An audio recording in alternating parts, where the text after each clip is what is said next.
Hoy! Andyan ka pala! And nandito na naman ako for another episode of Hoyas in Bloom here at Jillian's Plant Corner. So I'm gonna showcase this Hoya. It's quite interesting. It's quite interesting in another because of its own beauty, but also it's because of how the peduncle grew in my care. I'll show you guys. So tara!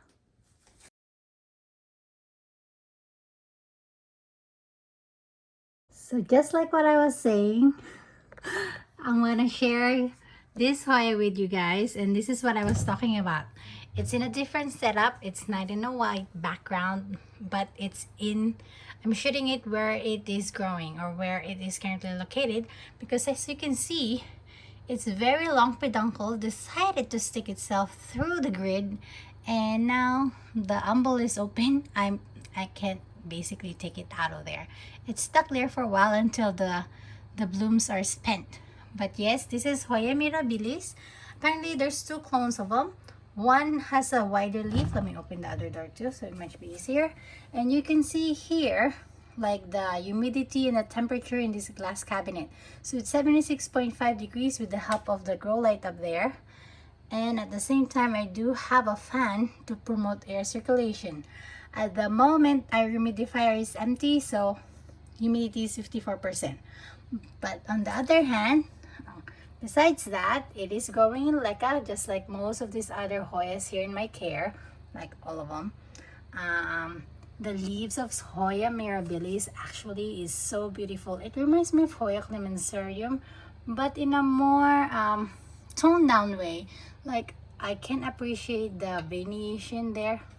If you can see, it has splashes. So for me, it's lanceolate, basically like thin and long, like a Paxtoni or a graffiti, but a more smaller than graffiti, bigger than a Paxtoni.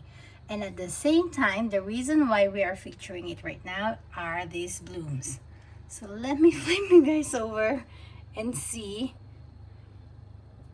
if it will focus. So yeah, oh, is it focusing? There we go.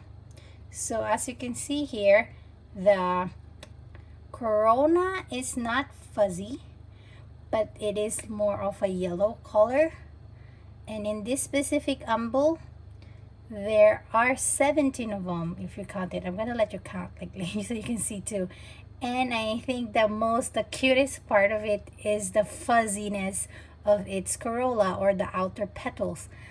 I think I'm seeing some clear, I'm not sure, let's see if you can appreciate that, if you can see some clear nectars there, but the fuzziness is obviously there, and you can see that the petals or the corolla are curved back.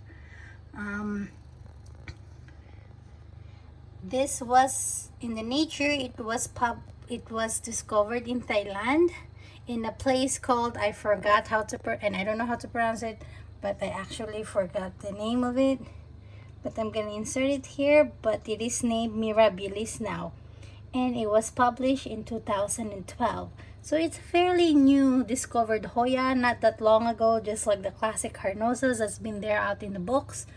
But yeah, I think this is a fairly easy to take care Hoya, except that in this specific pot, I'll show you guys, there were two rooted cuttings in here, or plants. This one is already dying. This is actually like now the third. So I tried it before, it died for me, so I got another one and a backup just in case. So one already is dead and one is actually thriving. So yeah, I would say it took third time's a charm for this guy, and it's just growing. Hopefully it grows more, and I'm not sure what's gonna happen with that, or maybe it will die, but it's still green, so we shall see. So for care tips, like how I take care of it, it is in this IKEA glass cabinet with the rest of some of my Hoyas. The artificial light is on from 9 a.m. to 10 p.m. so like 13 hours a day, and I do have the fan there for ventilation, and this guy just to track the humidity and the temperature of it. Besides that, nothing really. It's just been growing in artificial light. Let's zoom back on the flower. Just admire it a little bit more. Upside down flower.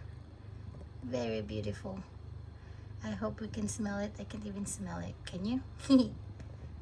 So what do you think of Hoya mirabilis? And what can you say about the fuzzy corollas that he has?